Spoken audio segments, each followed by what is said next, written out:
In the life of every spouse, there comes a moment when you realize the person with whom you swore to build a shared future has priorities that do not include you. For me, this realization did not come during a heated argument or because of infidelity. It all happened when I found myself locked out of my own home. I stood on the porch with my belongings packed in garbage bags, simply because I dared to suggest that my wife's adult brother start contributing something to the household in which he had been living for free for months. My wife Amanda and I had been married for 8 years when this problem arose. To be honest, our union had begun to show cracks that should have been addressed many years earlier. We were not in a state of acute crisis, but we could hardly be called happy. Life had turned into a routine that many couples go through after the initial excitement fades. Daily existence had become more like managing obligations, rather than nurturing the relationship that once united us. Over the last 2 years, minor clashes had become more frequent. Disagreements arose over money, housework, weekend plans, and whose turn it was to fulfill family obligations. These insignificant conflicts felt heavier than they should have because of the underlying tension that neither of us dared to discuss openly. We had stopped having dialogues that could resolve problems, and instead fell into a pattern of superficial politeness, occasionally interrupted by irritation. Our physical intimacy had also noticeably diminished. What once was natural and frequent became rare, turning into just another item on the to-do list, rather than an expression of genuine affection. We still shared a bed and maintained a semblance of tenderness, but with each passing month, the distance between us grew. I began to feel that Amanda had stopped truly listening to me. It was not about open disrespect, but rather that she perceived our relationship as if my role was merely to support her decisions, not to be an equal partner. This dynamic developed slowly, and I did not realize immediately how deeply it was eroding my bond with my wife. Into this already fragile atmosphere stepped Tyler, Amanda's younger brother. At 28 years old, he had never held a job for longer than 6 months. His biography consisted of impulsive actions and financial irresponsibility. He viewed relatives exclusively as a safety net, not as people deserving of mutual respect. Tyler showed up on our doorstep on a rainy Thursday evening with 2 suitcases and the expression of a man expecting to be rescued. He explained to his sister that he had lost his job at a warehouse, broken up with a girlfriend he had been dating for 3 months, and had been forced to leave their shared apartment. He needed shelter for a couple of weeks until he got back on his feet. Amanda immediately invited him into the guest room. When she glanced at me for confirmation, I understood. This was not a discussion, but a fait accompli. Tyler was a family member, and in my wife's understanding, relatives should always help each other without unnecessary questions. I did not like this idea, given her brother's reputation and the current state of our marriage, but I did not want to be the one who turns away someone in need. I agreed to Tyler's temporary stay, strongly emphasizing the word temporary. I also suggested setting basic rules for his contribution to the household and establishing a timeline for finding a new job. Amanda nodded, but I could see that she considered my demands overly harsh toward a person experiencing stress and disappointment. The first week passed relatively calmly. Tyler spent almost all his time in his room or on the couch, claiming he was looking for jobs online and recovering from emotional turmoil. My wife was attentive and sympathetic. She cooked him meals, did his laundry, and had long conversations about his plans. I tried to keep my distance, reminding myself that this was only temporary. By the beginning of the second week, a certain pattern had emerged that made me nervous. Tyler slept until I left for the office, spent his day watching television or playing games on his phone, and only came alive in the evening when Amanda returned home. He would greet her enthusiastically, tell stories in which finding a job was barely mentioned, and occupy her with conversation until bedtime. I noticed that our grocery expenses had risen significantly. Tyler had an excellent appetite and a taste for expensive delicacies. He preferred branded goods and products that we usually bought only occasionally. Furthermore, he consumed food in enormous quantities, often finishing whatever we had left for later, or eating ingredients bought for specific meals. Utility bills also crept upward. Tyler constantly heated the guest room, took long showers, and left lights on throughout the house. He installed several apps on our television and streamed content constantly, which affected the internet speed and the monthly data limit. Individually, these expenses did not seem huge, but together they amounted to several $100s a month that were not accounted for in our budget. When I mentioned these expenses to Amanda, she dismissed my concerns. She stated that we could afford such temporary expenses, and that now it was more important to support her brother during a difficult period than to worry about a few extra dollars on the bills. She reminded me that Tyler had always been generous when he had money, and that families should not keep score during a crisis. I tried to talk to Tyler himself, asking non-intrusive questions about his progress in finding a job. His answers were always vague. He claimed he was waiting for responses to submitted applications, networking with people in his field, or contemplating the direction of his future career. When I offered to help with his resume or connect him with people in my professional network, he thanked me but never took advantage of the offer. After a month of this life, I decided to have a direct conversation. On a Saturday afternoon, I found him in the living room watching a movie. He was eating expensive cold cuts and cheese that I had bought for our dinners. I asked about specific job prospects. Tyler started evading again, but this time I demanded details. Had he actually sent out his resume? Were any interviews scheduled? What was the realistic timeline for him becoming self-sufficient again? Tyler became defensive, claiming that I did not understand the high level of competition in the job market. According to him, rushing into an unsuitable position would be worse than carefully searching for the right opportunity. He hinted that my questioning was causing him stress and preventing him from presenting himself properly to potential employers. That evening, I asked Amanda to sit down and seriously discuss the situation. I explained that I had shown patience, but Tyler was not making visible progress toward independence. I pointed out the increased expenses, the lack of progress, and the fact that the promised couple of weeks had turned into a month with no clear end in sight. In response, Amanda defended her brother and dismissed my concerns. She insisted that he was trying his hardest, that finding a job was an exhausting process, and that it was foolish to demand immediate results. She accused me of selfishness and a lack of compassion, claiming that I was putting money above family loyalty. This conversation revealed deep disagreements in our views on boundaries and responsibility. Amanda believed that relatives should be supported endlessly and unconditionally, while I believed that help must be accompanied by effort on the part of the person being helped. When Tyler's stay stretched into the third month, I began to feel like a stranger in my own home. Returning from work, I would find them laughing in the kitchen, but their conversation would awkwardly stop as soon as I entered. Tyler had become Amanda's confidant and source of entertainment, occupying an important place in her daily life. All of my wife's attention and emotional energy were now focused on his needs and moods. Coming home, her first question would be about how his day had gone and whether he needed anything. Our communication became short and superficial. Every conversation was interrupted by Tyler's needs or reduced to discussing household trivialities. I realized that he was not only living at our expense, but also monopolizing my wife's emotional resources, leaving no room for our marriage. With him, she appeared more animated and engaged than she had been with me for the past several months. His presence only highlighted how disconnected our relationship had become. After 3 months, I decided to stop subsidizing Tyler's lifestyle. I stopped buying the delicacies he loved, began turning off lights and adjusting the thermostat when he left appliances running needlessly. I refused to pay any expenses directly related to his stay. I made no grand announcements, but I did not hide my actions either. Tyler quickly noticed the absence of his favorite foods and the change in temperature in the house. Amanda also noticed, leading to several tense conversations. I firmly explained that I was willing to provide a roof over his head, but I was not going to endlessly subsidize her brother's whims. The open confrontation occurred on a Tuesday in early June. I returned after an exhausting workday and began making dinner. Tyler came up to me right in the kitchen and asked why I had stopped paying for his personal needs and was intentionally making his stay uncomfortable. He claimed that Amanda had allowed him to live here, and he did not understand why I was treating him like an unwelcome guest rather than a family member. I answered as calmly as possible.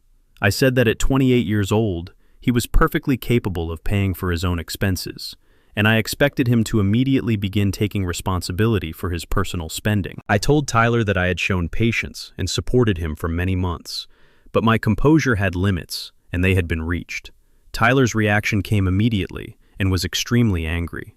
He accused me of trying to control everything and of being unfriendly, suggesting that I was trying to come between him and his sister. Tyler hinted that Amanda deserved a better husband than someone who did not want to help family members in need. He declared that he intended to tell Amanda everything about our conversation and inform her of how I had treated him. I replied that he was free to discuss our conversation with whomever he wanted, but my position would remain unchanged. He was an adult, and if he wanted to continue living in our house, he needed to start acting accordingly, contribute financially, and take real steps toward independence. That same evening, Tyler spoke with Amanda, presenting his version of the discussion as though I had behaved unreasonably and hostilely. When my wife came to me, she was upset and accused me of being cruel to her brother during an already difficult period of his life. I tried to explain my point of view, pointing out that Tyler had been living in our house for many months, contributing nothing to expenses and making no serious effort to find a job. I reminded Amanda that we had originally agreed to help him temporarily, but that, temporarily, had stretched far beyond any reasonable limits. Amanda rejected my concerns and stated that I needed to be more understanding and patient. She said that family came first, and that Tyler needed our support more than we needed the small amount of money we were spending on him.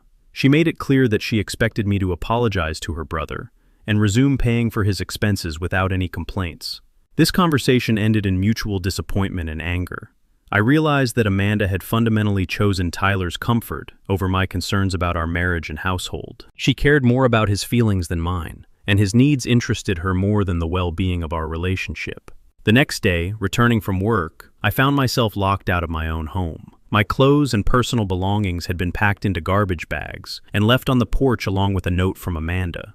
It explained that, since I had not apologized to her brother for being rude, I needed to think about my attitude toward him and what kind of husband I wanted to be.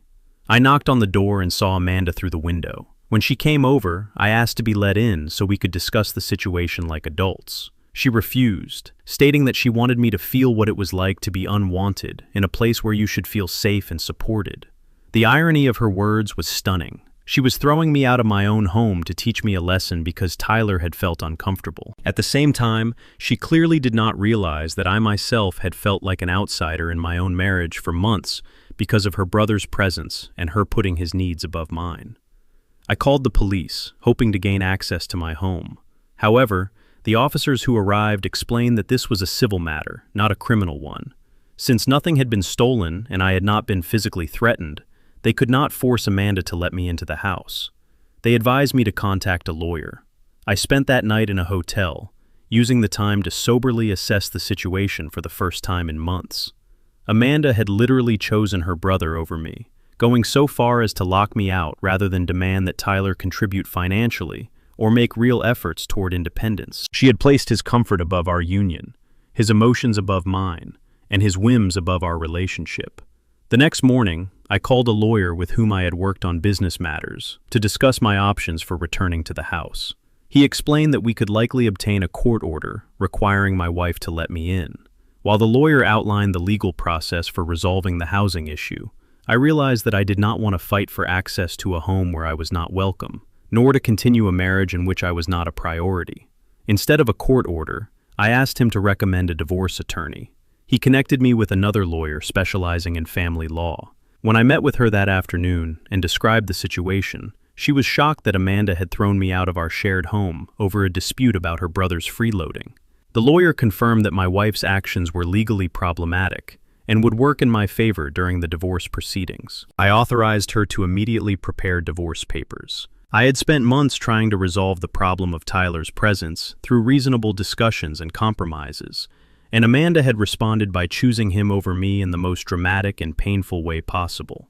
I stopped trying to save a marriage in which I was clearly not a priority. My wife had probably expected me to come back and beg for forgiveness, promising to be more hospitable to Tyler and to support her devotion to family. Instead, 4 days after she locked the door, she was served with divorce papers. According to my lawyer, Amanda's reaction was one of shock. She had never imagined that her actions would lead to the collapse of our union. The divorce process went relatively smoothly once it became clear that I was serious. Amanda initially tried to resist, suggesting that we could solve our problems through counseling and compromise, but I was already past the point of believing that our fundamental differences could be resolved through conversation. During the months the process took, something interesting happened that confirmed all my concerns about Tyler. Amanda finally began to see her brother's behavior clearly, without the filter of family loyalty that had prevented her from noticing his manipulation and selfishness. Tyler took money from her without asking. When she discovered the theft and confronted him, he claimed that he had intended to pay it back before she noticed, and that the money was needed for interview expenses and professional clothing. However, Amanda's investigation into Tyler's supposed job search showed that he had been lying about his efforts for months. He had not submitted applications to any of the companies he had mentioned, had not attended any interviews, and had in fact been spending his days playing online games and socializing with other unemployed friends. The final straw was Tyler's arrest for shoplifting at a department store. Amanda had to post his bail, using even more of her savings to pay for lawyers for a brother who had lied to her about literally everything. By the time our divorce was finalized, Amanda had asked Tyler to leave her home. She had begun to understand that I had been trying to protect our marriage and finances from a person who viewed family relationships as an opportunity for exploitation, rather than as a source of mutual support. A few weeks after the divorce was officially finalized, Amanda sent me a message apologizing for how she had behaved in the situation with Tyler. She admitted that I had been right about his inaction and his manipulation of her feelings. She acknowledged that our marriage had had problems beyond Tyler's presence, but that she had been blinded by a false sense of duty. Amanda also expressed hope that we might maintain some semblance of friendship or a positive relationship, believing that we had too much shared history to become complete strangers. She seemed to believe that acknowledging her mistakes and Tyler's true character would somehow repair the damage done. My reply was polite but firm. I thanked her for the apology and said I was glad that she had finally seen Tyler's true face. However, I explained that I was not interested in maintaining any kind of relationship with her. The experience of being cast out of my own home for defending reasonable boundaries had revealed fundamental differences in our values and priorities that could not be overcome by apologies. I wished Amanda well and expressed hope that she would learn a lesson from the Tyler situation, but I emphasized that I wanted to move forward without any connection to a marriage that had brought us both so much disappointment and pain. Sometimes the end of a relationship is so final that there is no point in trying to salvage a friendship from the wreckage. Looking back, I realized that Tyler's presence in our home had exposed problems that had been brewing long before his arrival. Amanda's willingness to place his comfort above my concerns, her disregard for my opinion on boundaries, and her decision to lock the door instead of having a difficult conversation with her brother were symptoms of deeper issues in our communication. Tyler's behavior only accelerated the end, creating a crisis that forced both of us to reveal our true priorities. Amanda chose family loyalty over marital partnership, and I chose self-respect over staying in a relationship where I was neither valued nor heard. In the end, her action freed me from a marriage that was not working for either of us. This experience taught me valuable lessons about the importance of setting and maintaining boundaries, even with relatives, and about the necessity of choosing a life partner who shares your basic values of responsibility and mutual respect. Sometimes the most difficult situations show exactly who people truly are, and that knowledge, however painful, ultimately brings freedom. Amanda learned her lesson about the difference between helping loved ones and enabling their destructive behavior, though that knowledge came at the cost of her marriage and financial stability. Tyler eventually moved on to exploiting other relatives and friends, leaving behind a trail of broken relationships and unpaid debts. As for me, I built a new life based on honesty, personal responsibility, and relationships founded on respect rather than obligation or manipulation. That night spent outside my own home was the beginning of a journey toward a far more authentic and satisfying way of living. And although it took months to recognize that experience as liberation rather than loss, I am now certain of it.